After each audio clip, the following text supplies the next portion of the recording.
Hello, hello out there, and good evening. Welcome, welcome. My name is Liz, and I'm a Kaplan teacher. Tonight, we are going to be exploring this whole idea of pandemics and seeing what we can put together as far as reliable information on COVID-19, how it compares to other known pandemics, whether it's going to be something like the Black Death or maybe something more recent like HIV or even the seasonal flu.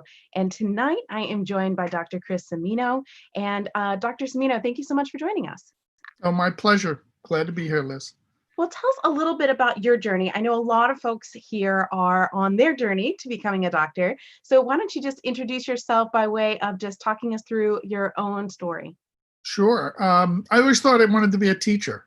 In high school, my senior year, I had already finished all the required courses. I was doing two AP courses, and I had extra time. And they said, "Well, do you want to work as an assistant teacher at the elementary school?" So I did that one day a week for the year. Um, but my father, who had a lot to do with the artificial kidney and also Calvary Hospital, the first hospice hospital in the U.S., he kind of thought all of his kids were going to be doctors. So I always thought of it, well, it's an option. And then I was on a trip with my girlfriend at the time to Cape Cod, and the car in front of us swerved off the road and rolled over. And some part of me just sort of took charge. I said, pull over, you stay here and wave other cars down. I ran down the slope to see what was going on. Long story short, the EMS showed up, a fire truck showed up, they took the couple away to be cared for. But in that moment, that take charge moment, I said, wow, I could really help people. So that's what really convinced me. But I never quite gave up that in education goal. So I was interested in neurology and psychiatry. I really couldn't decide which while I was in med school at Stony Brook. And then but I landed on neurology. I then did a medical informatics fellowship. So that was sort of moving back into computers and education, and eventually became the assistant dean for educational informatics at Einstein, where I was overseeing computer-based education while also teaching neurology. So the two fields kept creeping closer together. I went on to become a dean of students at New York Medical College. And I was looking for the next thing in my career because I realized as a dean of students, I was doing more psychiatry than neurology. And I wasn't doing as much with technology as I wanted. And the opportunity at Kaplan opened up, and here I am. And what is your role at Kaplan right now? I'm the chief medical officer and the vice president for medical academics. So I oversee all of the faculty, the content, the courses for the United States medical licensure exam prep courses. That's so great. Well, I think one of the things that I love hearing your story is that, so often when we are meeting in these events with students and, we're talking to Maria Loftus or we're talking to Jim Wasco and, they're saying, when you're applying, you need to talk about your passions. And, it really is about who you are that's going to inform the medicine that you're going to be doing. And it sounds like your career is an excellent example of that. Well, I think one of the questions that's on everyone's brains right now is just, what are you seeing as far as how COVID-19 has been affecting medical education and how people are thinking about going into summer and into the fall? Sure, there's a lot of different factors at work. The most important thing I've seen is medical schools are first and foremost thinking about the safety of their staff and their students. It's kind of hard to teach medicine without seeing patients. So many of the schools have adapted to having students virtually shadow faculty. So the physicians are also moving online and doing telehealth video and phone meetings with patients. And schools are figuring out ways to involve students in those to go along for the meeting. That's one thing. The other piece that is still an unknown has to do with how much personal protective equipment is available. Early on, at least in New York, all the med schools pretty quickly said, all our students have to go out of the hospital, not just for their own safety, but to conserve resources for the hospitals and the doctors that needed them, the patients that needed to be protected likewise. Now that some time has passed and we've caught up with some of the PPE shortages, there's sort of a very measured approach to reintroducing students into the clinical rotations, mostly centered around social distancing, limited number of students per hospital, and also as much virtual contact as possible. And when we start thinking about that, it also starts to make me think, about how early on, obviously, everyone was very concerned we were going to run out of ventilators. Now it seems like maybe that's not the best standard of care, and so obviously we started with almost no information except that people were dying and that this was spreading very quickly. So kind of walk us through what we've learned, at least seems to be effective or less effective things as we've been learning more throughout the last couple of months. Sure. And one, I can't comment on that without also commenting on the importance of consistent information and the fact that we haven't had consistent information, and how troubling that is in a couple of ways. If you've watched Dr. Fauci's briefings, he's always very careful about stating what is known and not really venturing into what might be. And that's important because the more the message changes, the more people mistrust any information they're getting. And one of the things that has been shown actually in the 1918 Spanish flu pandemic, the cities where there was a consistent message from the public health service about what was known and what wasn't known, people were more trusting and they followed the procedures they were given. In cities where the message was mixed, people basically said, oh, well, I'm not going to pay any attention to this. So what is known? There's still some of this that's more theoretical than reality. But we certainly know that masks and social distancing decrease transmission. We know that being indoors in a closed space is a risk factor, and being outdoors decreases transmission. It's pretty clear that contact on surfaces does not transmit as readily.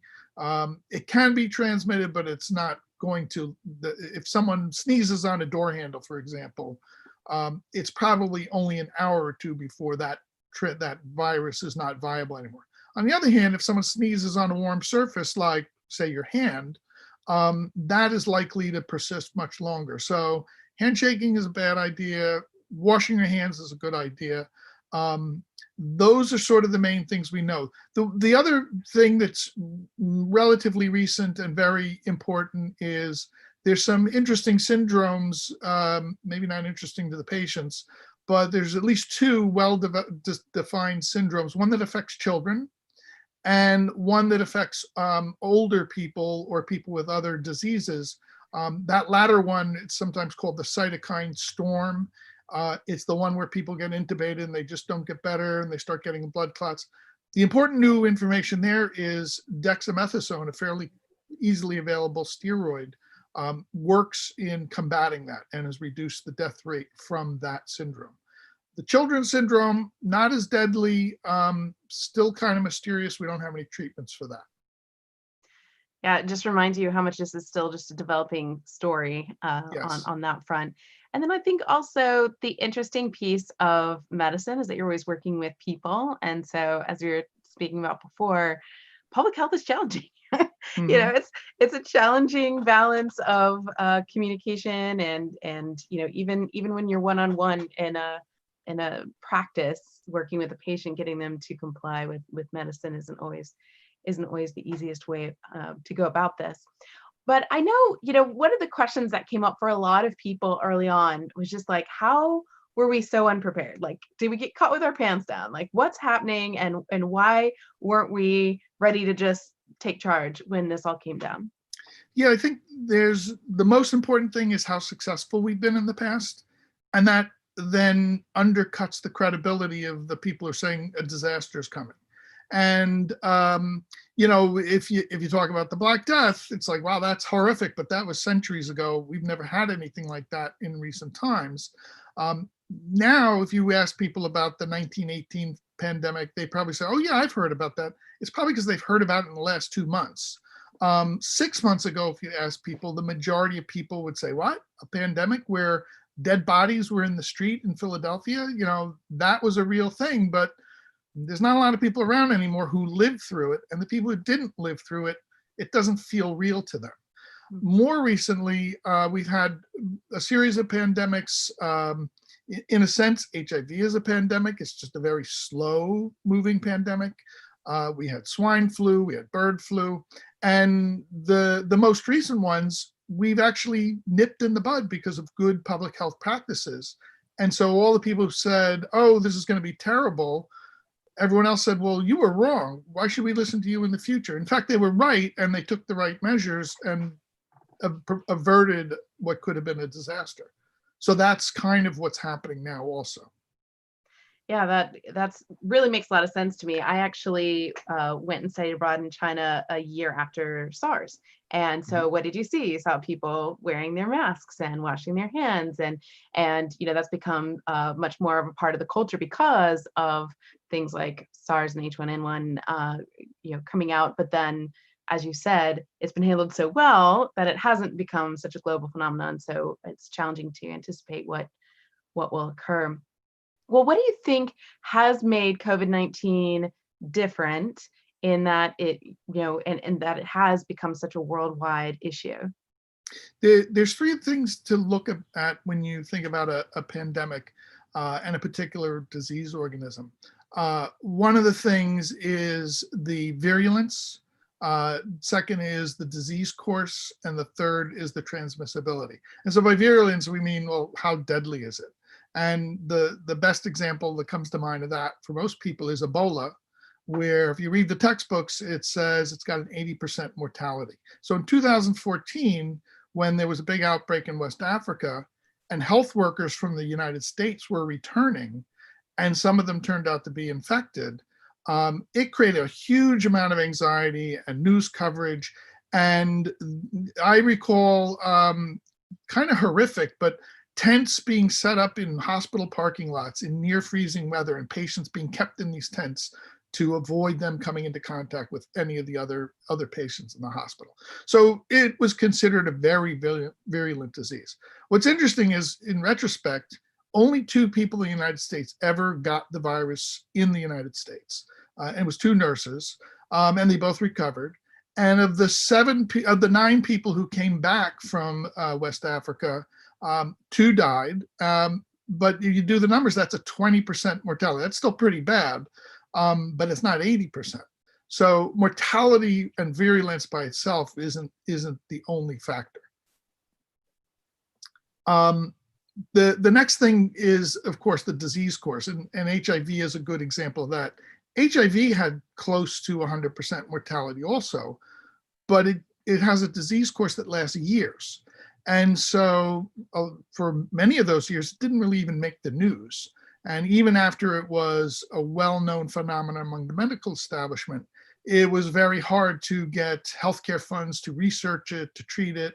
And there were a lot of other factors going on that was biasing against finding treatments because the time course was so long, this 7-year period. And so it didn't seem as urgent an issue because of that long time course. I just want to pull up a slide, actually, that this was done in Great Britain, some data that is sort of useful for understanding how that difference occurs. I just have to move a little window out of the way. There we go. So this is a graph of HIV back in the 1980s. The red line is the number of people infected. The green line was male-to-male transmission, which was the dominant form early on. The blue line is heterosexual transmission. So you can see it overcomes that. And then this pale green line here is the number of deaths. And so really this peak here, we don't see those deaths until here, several years later. And then we start seeing effective treatments, but we also see a lower transmission rate. People were very scared. And so the anxiety and people distancing, practicing safe sex brought that number down. Then we see the mortality drops. And that's when the transmission starts to go up. So people are no longer afraid of it. They're no longer taking the same precautions. So that time course piece really plays a role there in terms of what we perceive in terms of the number of deaths. And then that brings us to the last piece, which is the transmissibility. And that's where COVID-19, both in terms of the virulence and the transmissibility, makes it a different kind of disease from the other two that I mentioned. Now, its mortality rate is actually pretty low when you compare it to HIV or Ebola. In fact, if we said the mortality rate is 1%, that sounds like a very low number. But epidemiologists are always dealing with this funny coexistence of very low numbers like 1% and very big numbers like 300 million people. And it adds up. So even if only 1% die from it, but if everybody in the country contracts it, that's 3 million people dead. So what epidemiologists do is they talk about how something transmits, how many people a single infected patient will infect. And there's a lot of things that will factor into that. Most diseases have a incubation period. So I've caught the disease, but I don't have any symptoms. And then I get really sick. And guess what? No one wants to be near me when I'm really sick. So actually, it's not going to transmit then. It's that early period where I'm not really coughing all that much, but I actually am letting out droplets and stuff that I'm going to spread it to other people. If I spread it to 2 other people, then I'm talking about an exponential curve. And that's what we're seeing with COVID. I think the estimate now is that it's got what they call an R0 factor of 3. Each person infected is going to infect 3 other people. And that's why we're seeing such these huge and rapid spikes. And what affects that R0 factor? Like, why would it be a 3 or a 10 or a 1? So there's a lot of factors. One has to do with the virus itself. HIV is sexually transmitted. Everyone's not having sex with everyone they meet, so it's not going to have as high an R0 factor.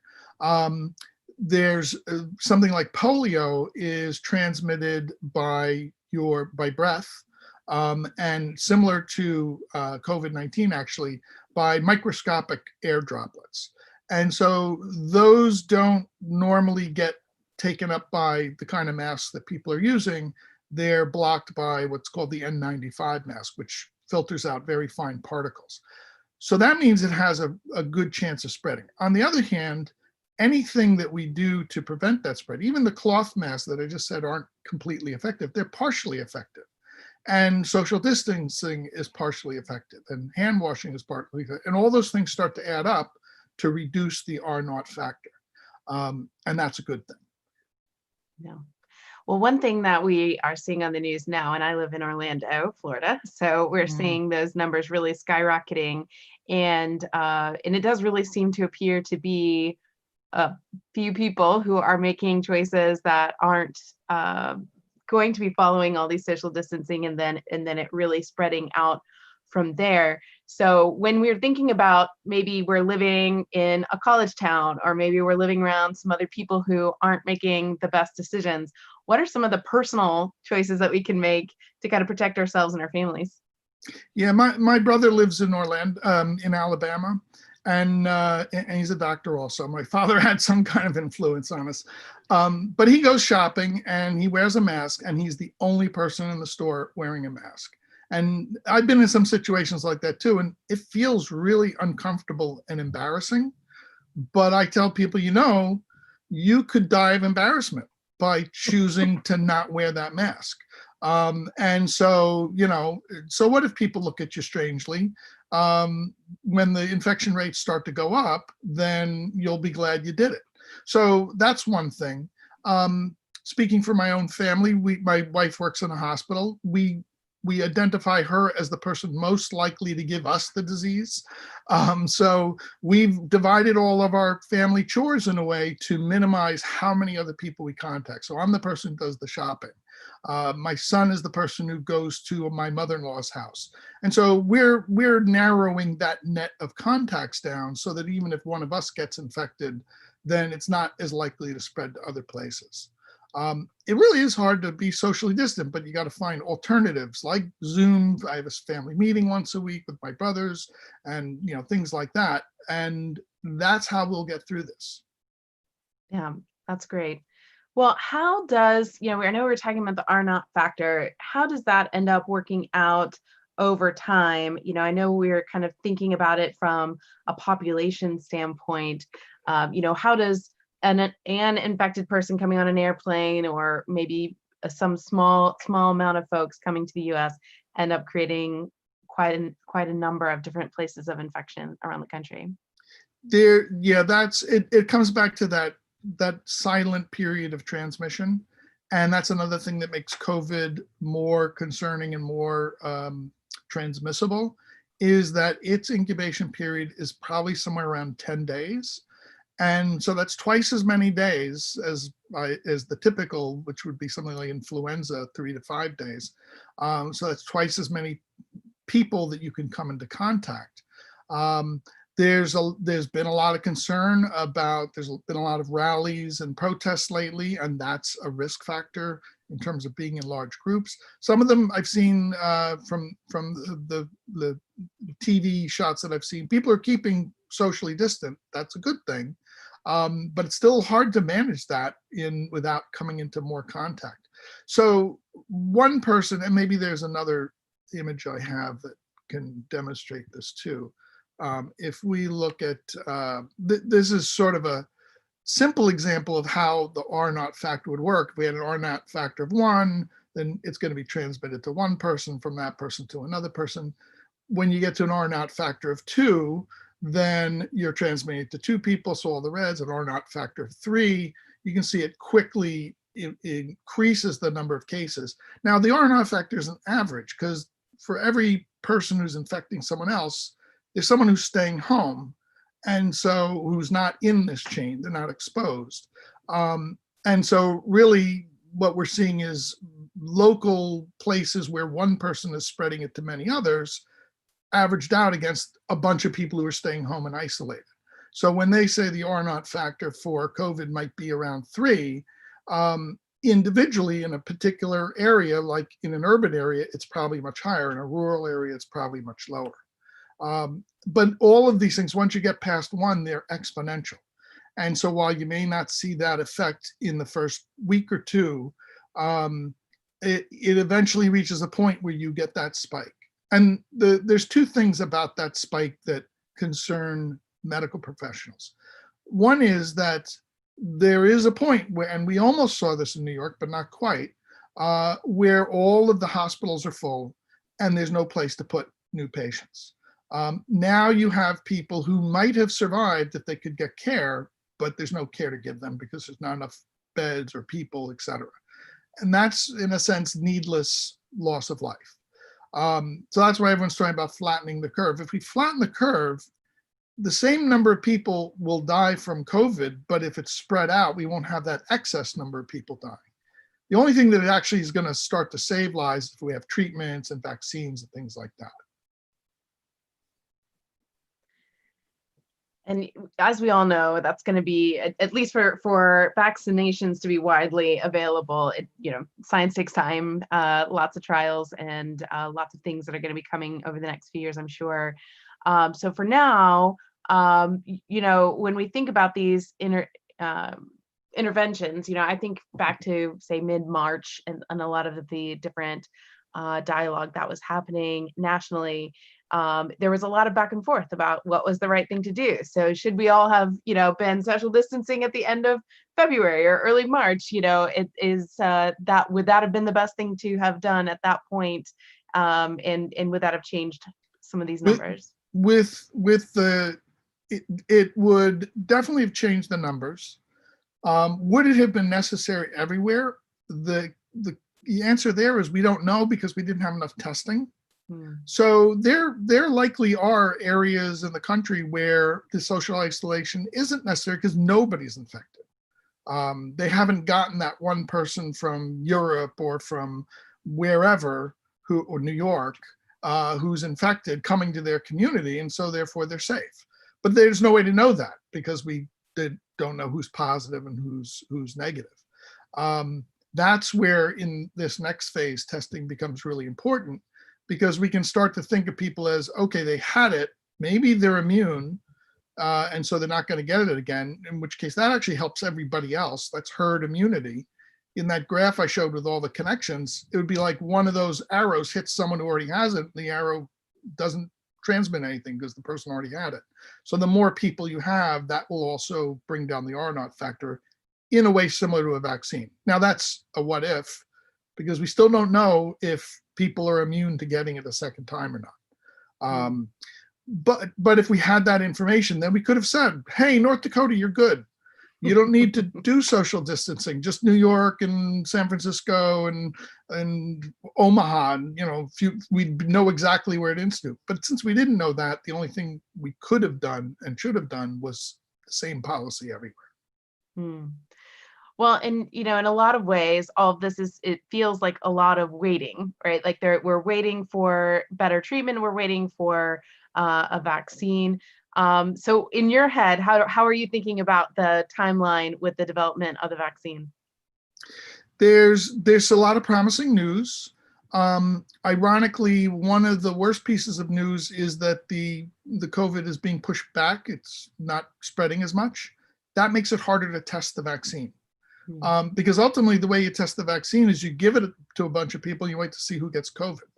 But if you're at the same time taking steps to prevent COVID from being spread, it'll happen because we're seeing it still spreads, but it'll take longer to get enough evidence to be able to say the vaccine had a positive effect. And like with influenza vaccine, we may find that it's 50% effective or 20% effective, but if it's only partially effective, that's still a good thing, but it's harder to prove that it's effective and not just random chance who got it and who didn't. So I think we're certainly months away, maybe not until spring. On the other hand, if the number of cases keeps going up, maybe testing will happen faster and we'll get results faster. Not a great thing for the people who get it, but a good thing for the people who are waiting for a vaccine. So when we think about vaccines, obviously that's also an area of public health concern and has been an area of ongoing maybe disagreement between certain patients and their medical providers. But when we think about this COVID vaccine, especially being a new one, what are some of the ways that we can help patients understand effectiveness and why it's important to get vaccinated? Yeah, the numbers there are interesting too. The polling numbers on who would take a vaccine if it was available have actually fluctuated a lot over the course of just the last 3 months. And we're not talking about children vaccines, we're talking about COVID vaccine. And it actually is the people who say they'd most likely take it are in all the places where the disease was at its worst. And not surprising, they saw the effects firsthand, they're scared of it. They say, yeah, I'll risk taking a vaccine rather than catch what happened here. But the vaccine debate goes back much further. A lot of it centers around a paper that's still quoted that has been debunked by follow-up research about autism and some substance in the vaccine that causes autism, which has been pretty much disproved. The problem is it's always easier to prove something's true than to prove something is untrue. When I was at Einstein, I had a student do a research project. It was her choice. It was actually meant to be about information on the internet, but she chose childhood vaccination as the topic to focus on. And I showed her some tools for figuring out where the information is coming from and how it's being presented on the web that are technology tools.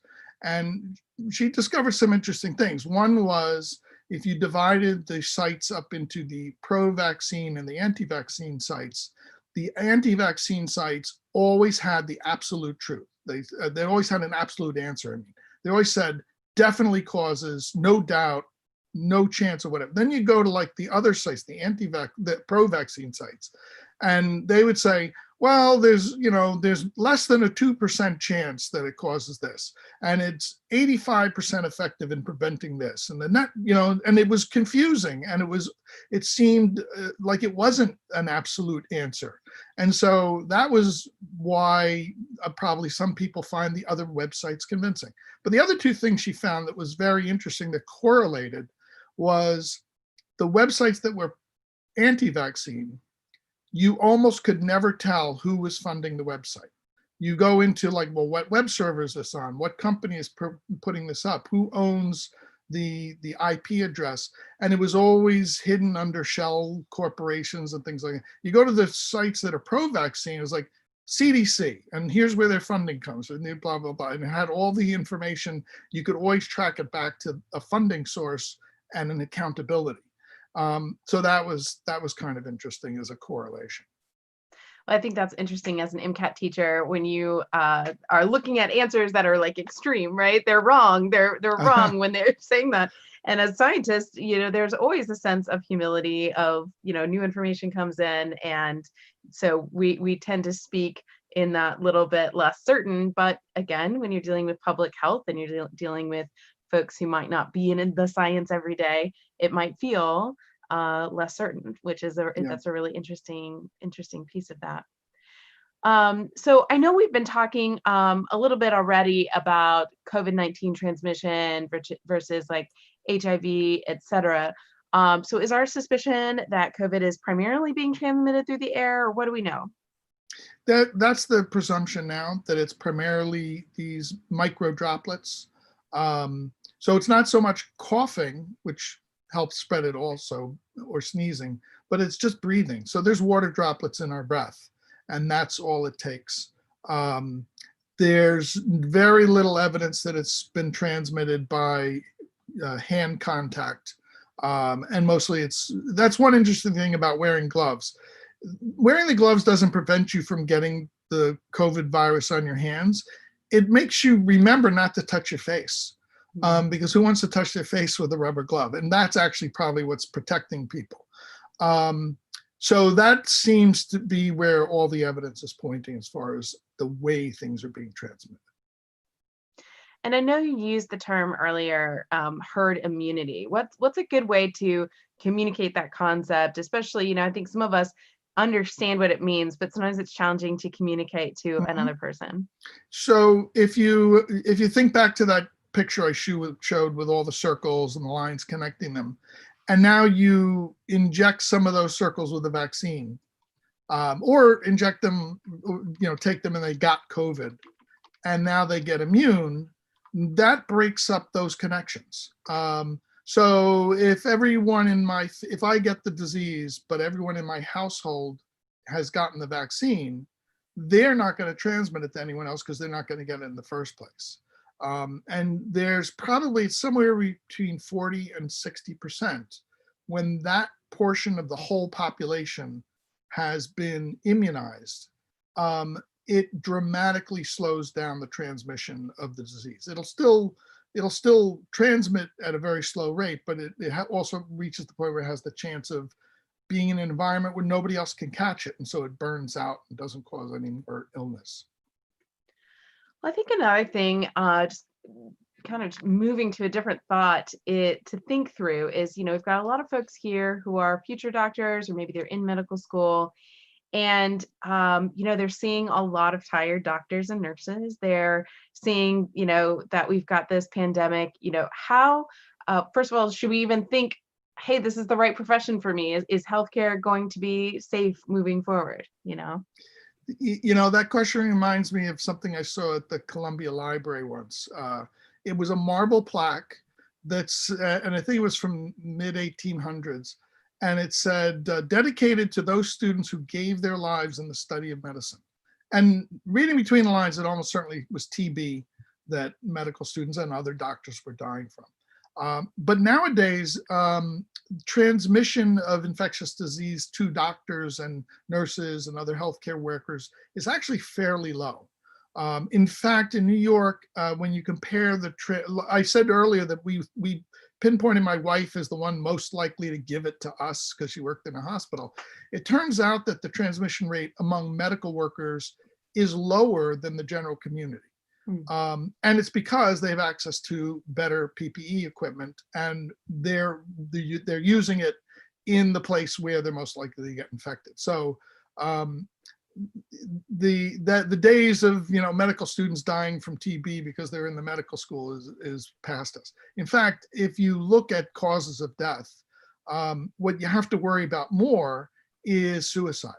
And not because of this particular illness, although burnout and the stress that people are under certainly is a risk factor. But it's simply a bigger cause of death than, say, if you're a logger, which is probably one of the most dangerous occupations. Among the general population, when you look at suicide, things like construction workers and the entertainment industry have higher rates of suicide. So even there, doctors are not at a huge risk as compared to other occupations, but that's probably the thing you would worry about the most. And if you take care of yourself and you take the proper precautions, it's stressful, but it's also in a weird way rewarding.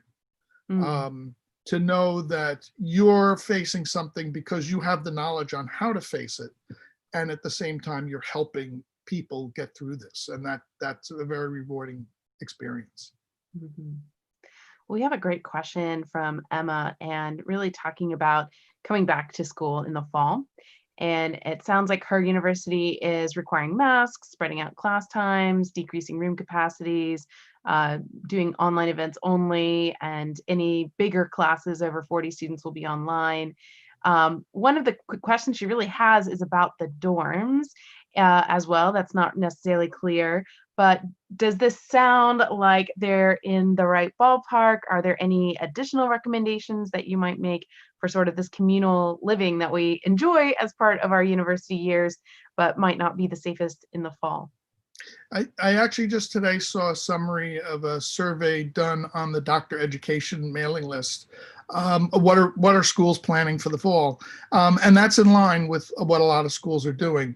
Some schools have taken the route of, and some schools, it's funny, they're trying to figure out what to do within the rules that the university has imposed. And the university has imposed nothing, no contact for our students. We're going to do the fall semester virtually. And the medical schools say, well, medicine is about working with people. So we have to train them how to do that. There's got to be some piece to that. So there's exceptions there that they work around, but socially distant within the classroom, distance, they're having people measure the classrooms and certify how many people should be, just like there's a fire code that says how many people can be in the building or in a room. Now they're saying, well, this is the COVID limit of how many people can be in this room, and setting up staggering classes so they can use the same rooms for fewer people at different times in the day. Everyone gets the same experience, but they're socially distant. The biggest problem I see schools facing is anatomy. Because just the nature of how anatomy is taught with a cadaver requires people to be close to each other in a limited amount of space, and there's a limited amount of even saying, well, we're only going to use 3 cadavers for 3 groups of students at a time. There's not enough time in the day to fit the whole class in. So that's the thing they're struggling with the most. I think some schools are looking at breaking up their curriculum so that parts of anatomy are taught this fall and parts might be spread out into the spring, and parts might be come back to do the anatomy we skipped over because we didn't have enough hours for you. That's the biggest issue. Dorms, I'd say, make sure your windows can be opened. That'll help. There are schools that are saying we're decreasing the number of people per dorm room. There are schools that are setting up temporary trailer apartments that they can spread their capacity out, and they're encouraging students to live off campus. So schools are trying a lot of different things. I think they're being very sensible about how they're doing it. And all the schools are saying, and for everything that it's not essential, we're going to do it online and try to do things virtually. Well, I think we're all also wanting to think through what's around the corner, so it sounds like as much as we have done so well over the last 20, or even maybe it's really been 100 years, sounds like, since ones where maybe would have caught our attention this much. But how how are scientists, how are doctors really preparing us for what could be around the corner, the next cause of the next pandemic? So I kind of want to get through this one first. But I think that one of the things that there's two things that this pandemic has really uncovered. One has been that over the years, there's been decreased funding of public health service. And data sharing is very important and critical to understanding what's going on. And my medical informatics background gives me insight into some of the conversations going on in that community. And one of the things that the data scientists were bemoaning is that the public health people are still using fax machines to send information because that's all they have. They don't have a database set up for, or a database person to help them set up a collection of the kind of data that should be shared. And so that kind of crippled early analysis. Kind of shocking in this day and age, but that's what happens when you work for a government service that people perceive as not doing anything because we don't have a pandemic. So I'm hoping that we'll see improved funding and some improved mechanisms for information help sharing of health information, but that also keeps that health information protected. The other big thing that's been uncovered is how big the health disparities are in poor populations and in communities of underrepresented minorities. They've been hit the hardest. They live in communities where there are the fewest hospital beds, and their death rate is frankly higher than in other populations. And that's really energized the medical community more broadly to say it's enough, that it's time now to really address some of these issues as core issues, because they impact all of us, in this case directly, as we started running out of hospital beds, and they're important to address. So I think, I hope what we'll see over the next few years is an improvement in both those aspects, which would then make us better prepared for the next pandemic. Do you feel like this has also created maybe more of an impetus for that information sharing internationally as well? Or, what's sort of the future of that international sense of cooperation? There actually is been pretty good sharing of information internationally. Johns Hopkins had a website that a lot of people went to early on because it was showing the number of cases in different countries. And that was data being accumulated because of cooperation of each country's Center for Disease Control. And it really has some of the early graphs of, as people talked about the spike and flattening the curve, that was something that data was able to show to the public. And so lay people were using that site, and each day they'd look at the number and say, wow, this is bad. But now it's also allowing us to look backwards and say, which countries were most successful and what were they doing? And can we find a pattern in terms of what they did to help us understand what we should be doing and what we should do in the future? And do you feel like I guess one of the questions I have, and the answer is probably both, but do you feel like it's a more effective approach for us to try to anticipate where the next virus is going to be coming from, or really establishing a better way of handling whatever the next situation might be? So there's something called an exceedance probability curve. And it's what organizations and countries use when they're assessing risks, and in particular the insurance industry. The problem is it's not predictive, it's probabilistic. And so it's where we get these statements like this is a 100-year flood, or this is a 50-year flood, or whatever. What they're saying, what they've done is they've taken the data they have, and they are then saying the chance of an event, of an epidemic causing X number of deaths is this year is 1 in 100 years. And so and so when that kind of thing happens, they'll say, like they will for COVID, oh, this was a 100-year epidemic. But next year, there's always the potential that we could have a different virus next year. Not likely, it's only a 1 in 100 chance. But sometime in the next 100 years, we're likely to have another one. We can't really say when. It's randomness at the DNA level. And that mutation that makes something deadly can work the other way. And there's been some epidemics that seem to just stop because what happened was they mutated it into a benign virus. They went the other way.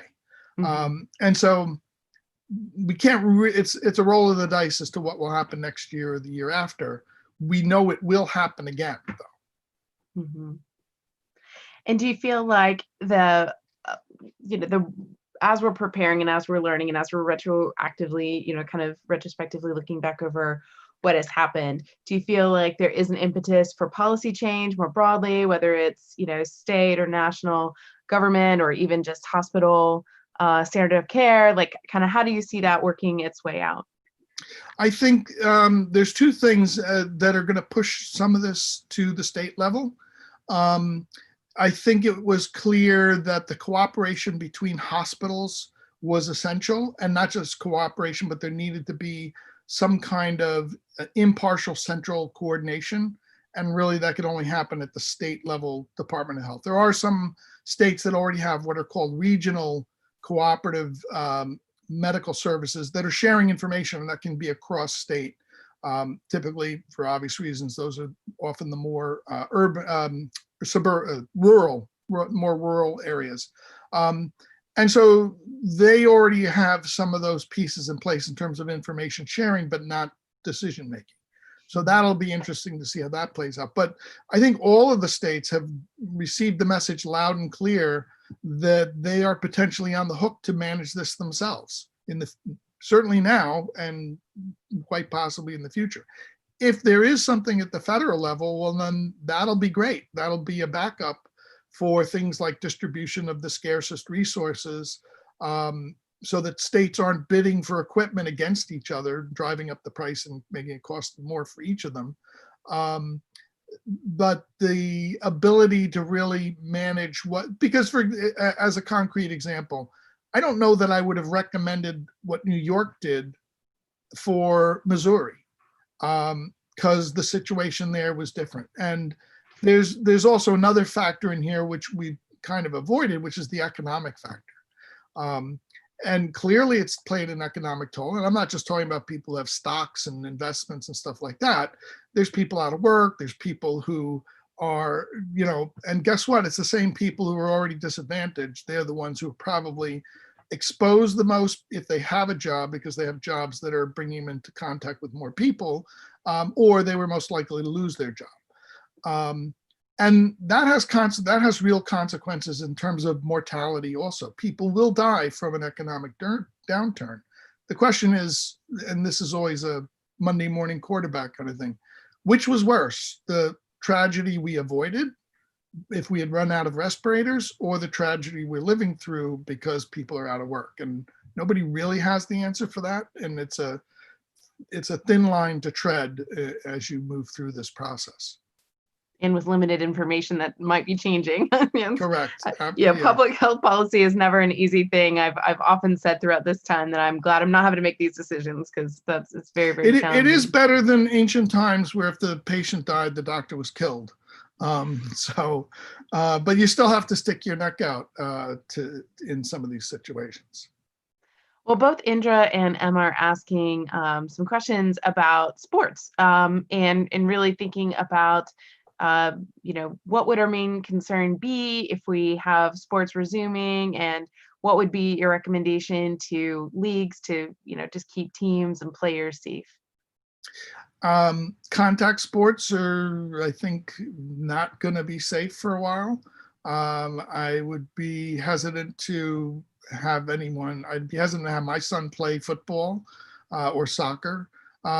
Baseball, this is where I'm going to get some boos probably, but I always found baseball kind of boring because it's sort of slow moving, and but actually that makes it safer, and the people spread out makes it safer. So actually maybe I'll be watching baseball this summer if they figure out how to do their league. The audience is more at risk in all of these sports. The only sport I can think of that's a risk by itself more for the contestants than the audience is probably chess. But it's a matter of logic. Sports where the players are distant from each other are going to be safer than sports where they're in close contact. That's fair. Another great question we know one of the issues has been patients with underlying health conditions. Mm-hmm. And so specifically, this person's asking the impact of COVID-19 on type 1 and type 2 diabetes. What do we know? And what preventative measures would you recommend if you're living with a diabetic family member? So type 1 diabetes tends to happen at a younger age. It's with you for all your life, but it tends to happen at a younger age. And type 2 tends to be at older age. So one of the confounding factors is we know COVID has more severe problems for older people. So now there becomes sort of a harder thing to figure out. Are type 1 diabetics more severely affected because that's inherently worse than type, did I say that correctly? Type 2, are type 2 diabetics affected more because it's inherently more dangerous than type 1? Or is it just because they're older as a population? Either way, given that we don't know, I would say I would treat them both the same. Now, in terms of what should you do, I have a mother-in-law who's over 80. I have a brother who has sarcoidosis and severe respiratory trouble. Like I said earlier, my son is the one who does almost all of the interaction with my mother-in-law. And she's kind of bored and isolated now, and that's another problem. Yeah. But we know she's as safe as possible because he has the least interaction with anybody else. My brother-in-law, his family, he's living in a single room in the house. And the only time he sees his family is when they all go outside.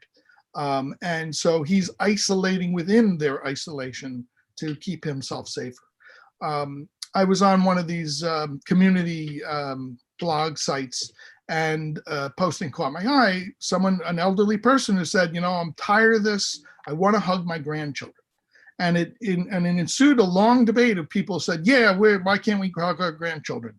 And then counter people, and I was one of them, who said, do you want hugs now or do you want hugs for years to come? So it is tough, but until we see that vaccine, the best recommendation is bear with this. It'll end sooner or later, and we can have hugs again at some point. Well, we've got another great question coming in from Francis saying, are we concerned? Already we're seeing, even with the warm weather, that we're getting a lot of transmission. Do we think that will increase as the weather gets colder? Are we anticipating another wave with the temperature change? It's been a well-known fact that influenza is worse in the cold weather. It's never been entirely clear why. Maybe we're going to find out because we'll have a different set of data to look at. One of the things that happens in cold weather is people stay indoors. We already know that that's a factor with COVID. There are probably other factors, but if we look across the world, we see that outbreaks have occurred in regions that have warm weather. So Brazil right now, which is, I guess by now they're entering their cold season, but some of the hot points that are closer to the equator, they don't have a cold season. So there was a lot of early evidence that suggested that COVID was not going to have a seasonality to it. Now, the confounding factor there is it's so highly transmissible that even if it's less transmissible in the warm weather, it still may be more transmissible. That right now it's probably 10 times more transmissible than influenza. So if it's less transmissible in the summer, it still may appear to be fairly transmissible. And we're seeing that in Texas now. And some of that is because so many people haven't caught it yet. that it's like a petri dish waiting for something to land on. Hmm. Yeah, that's an interesting visual. We've got some questions. So Patrick is asking, do you believe that there was a shortage of physicians in certain areas of the country when facing the pandemic? Do you think there's going to be an increased demand for medical professionals in the coming years to help us to be better prepared and increase our preparedness for future pandemics? The bigger shortage was in nurses, and especially skilled nurses who are trained with intensive care unit skills. The secondary to that was then physicians who had similar training. What's sort of interesting was there were a lot of physicians who were out of work. Now, surgeons in particular who only did elective surgery, they're not doing any surgery. And then at the same time, anesthesiologists, emergency medicine, and intensive care doctors were relatively in short supply. I'd say it wasn't a dangerous short supply because, they were working longer hours, they could fill all the hours. Now there's a bigger trend that has been going on for years, which is leading to a bigger shortage of doctors in general. The baby boomer generation is all graduated medical school. In fact, they're all approaching retirement. Younger doctors, there's been a trend to say, I'm not working 90 hours a week, which was the norm for some specialties 10 years, 20 years ago. So there's more doctors graduating, but they're not working as many hours. You have more people retiring. You have more people who are going to get sick just because the baby boomers are going to get sick. And they will need relatively more doctors per person than we have now. So all of those things are leading up to a different kind of shortage that's going to be harder to correct. Another factor is that a large part of our physician workforce are international medical graduates. And for a variety of reasons, they're not coming to this country as much. And so that's going to contribute to the shortage also. There are, of course, other practitioners like physician's assistants and nurse practitioners who are trained to provide a lot of the same care as a physician under the supervision of a physician. And so that sort of multiplies the number of caregivers that fill those roles. But all the estimates say we don't have enough of them either. So it's a different kind of problem, and it's actually in some ways the same because we have the experts saying this problem's coming, someone's got to do something, and a lot of other people saying, oh, I have plenty of doctors, I got too many doctors, I don't think anything's wrong yet. And when it does seem to be wrong, it may be very difficult to fix at that time. We have another question, a student asking, is it really even wise for any of us to come back to school while the cases are still on the rise in, maybe regionally specifically, as we were talking about before, here in Florida for sure is heading in that direction. We have a major university here in Orlando. Apparently this particular student's university isn't actually making many changes. And so they're really planning on sticking to mostly what it looked like last fall. So here's an interesting pair of questions to ask that a student should ask that university. What's their leave of absence policy? If it means graduating from med school a year later to avoid the uncertainty, that might be worth it. Now, it all depends on the details, and obviously we can't get all the details through this chat. But that will do two things. One, it'll let you know you have other options. But two, it'll shake up the university's thinking if students start asking about leave of absence policies. And so, and med school is complicated because a lot of students have loans. When you take a leave of absence, those loans have to start being paid off. And so it's not a simple yes, no question. There's a lot of factors on both sides, but your safety should be one of them that you take into account. Then the other thing to ask is, what's the university's contingency plan if things do get worse? And if the answer is we don't have a contingency plan, then I'd ask a second time about the leave of absence policy. They ought to at least have a contingency plan. And I think, really advocating for yourself and for your colleagues, your fellow undergrads, I think it's a worthy thing to learn, to go and ask questions and listen and to be able to hear that. Well, thank you so much, Dr. Sumino. Our time really is wrapping up here, but thank you again for sharing all of your insight and information. We really appreciate it. My pleasure. It was great to be here. Thank you. And for each of you, thank you so much for joining us. We're going to continue to have great sessions throughout the summer, so be on the lookout for those coming up. We're going to be talking about interviews for med school admissions in July, and we'll have other great informational sessions that are going to be coming up.